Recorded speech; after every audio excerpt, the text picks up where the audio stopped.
তাহলে কি সরকার এটা আগে থেকে বুঝেই যে রিভিউ পিটিশনে আর কোনো গুরুত্ব নেই, সেই জন্যই কি এই পথ নতুন করে নোটিফিকেশনের পথ বেছে নিল? তাছাড়া উপায় নেই, নিজের খেলা তো ছাঁটছে।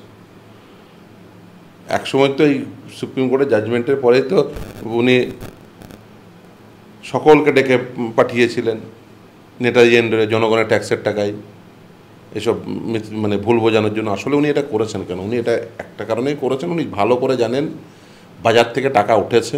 উনি নিজেও চাকরি দিয়েছেন, নিজে হাতেই চাকরি দিয়েছেন, এই অন্যায়গুলো করেছেন। তারা তো এখনো যারা টাকা দিয়েছে তারা টাকা ফেরত চাইবে, যারা উনি যাদের হাত ধরে চাকরি দিয়েছেন তারা বলবে, এই বৃষ্টি মুখার্জি, অঙ্কিতা অধিকারী ইনসানরা বলবে যে আমাদের চাকরির কী হলো।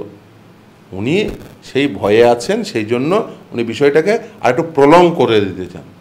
উনি চাইছেন যে বেসিক্যালি সামনে 6 সপ্তাহের মধ্যে সুপ্রিম কোর্ট বলে দিয়েছে 25% এরিয়া ডিএর। উনি বলছেন আমি কি ম্যাজিশিয়ান? টাকা নিয়ে ফুর্তি করবেন, মেলা করবেন, খেলা করবেন, রেড রোডে বসে এন্টারটেনমেন্ট করবেন, টাকা উড়ে যাবে, তারপরে সে মাইনে দেওয়ারও টাকা থাকবে না, ডিএ দেওয়ারও টাকা থাকবে না। খুব স্বাভাবিক। যখন টাকা নেই তখন দেখছেন কি করবেন, তখন এমন কিছু করতে হবে যাতে টাকা না খরচা করতে হয়। বাবা মাইনের টাকাটা বন্ধ করার বন্দোবস্ত করুন। আপনি যেহেতু ডিএর প্রসঙ্গটা তুললেন, এবং ইচ্ছা করে এটা করছেন, আমি বলবো ইচ্ছা করে, মানে সরকারি আধিকারিকরাও যে কিছু, আমি বুঝলাম উনি কিছু বোঝেন না, আমি সেটা বুঝলাম, কিন্তু সরকারি আধিকারিকরা যারা রয়েছেন এরাই তো আগেও কাজ করতেন, ভবিষ্যতেও কাজ করবেন। এরা কিছু বোঝে না তা তো নয়, কিন্তু উনি ওই জোর করে ওনার সামনে কারো বলার ক্ষমতা নেই যেটা ভুল হচ্ছে। আর উনি বলেন যে নোটিশ হলে মামলা হয়। কি করবেন এরকম যদি নোটিশ দেন? মানে বেসিক্যালি তো একটা নোটিশ, আপনি যদি মানে উল্টোভাবে দেখে, একটা নোটিশ ঠিক করে লেখার ক্ষমতা নেই।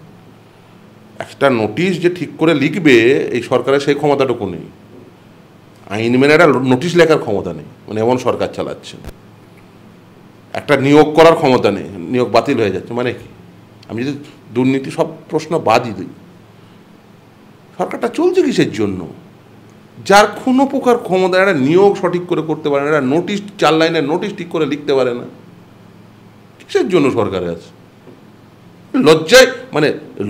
লজ্জায় তো মানে দেশত্যাগ করা উচিত। যদিও আমরা বলেছি পদত্যাগ এবং দেশত্যাগ কোনোটাই করতে দেবো না, কারণ উনি যা যা অপরাধ করেছেন ওনাকে জেলে যেতে হবে।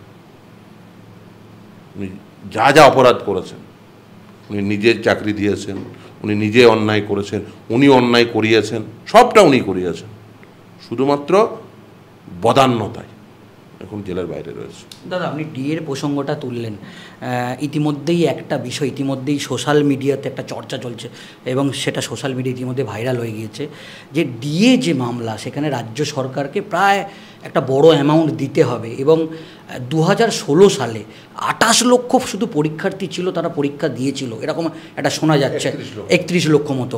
তো এই যে সংখ্যাটা, এখান থেকে যে ফিসটা নেবে সেই টাকাতে নাকি উনি সরকারি কর্মচারীদের ডিএর টাকা দেবে, এটা নিয়ে কি বলবেন?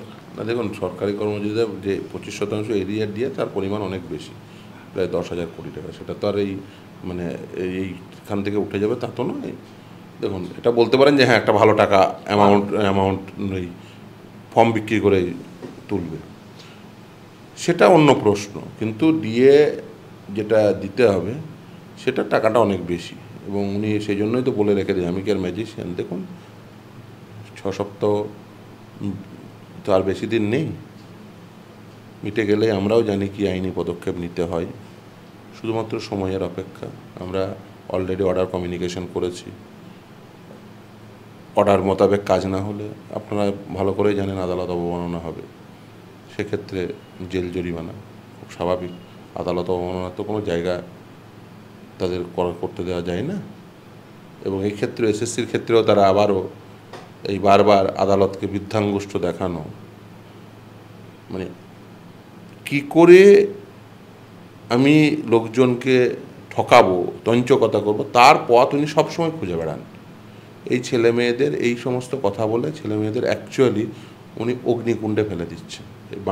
পশ্চিমবঙ্গকে উনি বেসিক্যালি একে তো আগে অপরাধ করেই ছিলেন, ভবিষ্যতে আরও অপরাধ করার একটা পথ তৈরি করার চেষ্টা করছেন।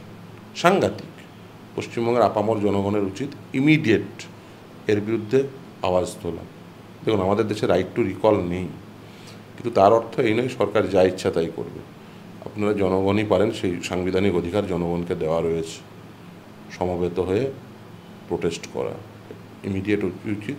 দেখুন, আইন আদালত ও করবে, আবার আদালতে মামলা হবে, খুব স্বাভাবিক, সে মামলা চলবে, ওই পক্ষে সেটাও একটা সময় লাগবে। কিন্তু একটা সরকারের তো একটা নৈতিক দায়িত্ব থাকে, এরা সে নৈতিকতা হারিয়েছে। দাদা, এই মামলার একদম আপনি প্রথম থেকে ছিলেন, প্রাতিষ্ঠানিক একটা দুর্নীতি কিন্তু হয়েছে, সেটাই আপনি এর আগে একাধিকবার বলেছেন। আমি প্রাতিষ্ঠানিক শুধু দুর্নীতি না, আমি বলেছি পূর্ব পরিকল্পিত প্রাতিষ্ঠানিক দুর্নীতি। এরা কেন বলেছি, তার কারণ হচ্ছে একদম প্রথম স্তর থেকে দুর্নীতি করেছেন, এবং দুর্নীতি করার জন্য দুর্নীতি করার সপক্ষে কিভাবে আইন তৈরি করা যায় সেটা করেছেন। এই যে ধরুন, প্যানেলের ভ্যালিডিটি 1 বছর, ওএমআর শিট 1 বছরের মধ্যে নষ্ট করে দেওয়া হবে, আইন রেখেছেন। দিয়ে আরটিআইয়ের জবাব দিতেন না, এসএসসি জবাব দিত না, বোর্ড জবাব দিত না, আরটিআইয়ের জবাব দিল না। এই করে প্রথমে এসপিআইও জবাব দিল না, ফার্স্ট টেবিলে জবাব দিল না। স্টেট ইনফরমেশন কমিশনে যাবেন, স্টেট ইনফরমেশন কমিশনে গিয়ে দেখছেন ইনফরমেশন কমিশনার নেই, বছরের পর বছর, মানে মাসের পর মাস সব পেন্ডিং থাকছে অ্যাপ্লিকেশনগুলো। কসি জুডিশিয়াল বডি সেটাকে একদম প্রায় ডিফাঙ্ক করে রেখে দিয়েছে।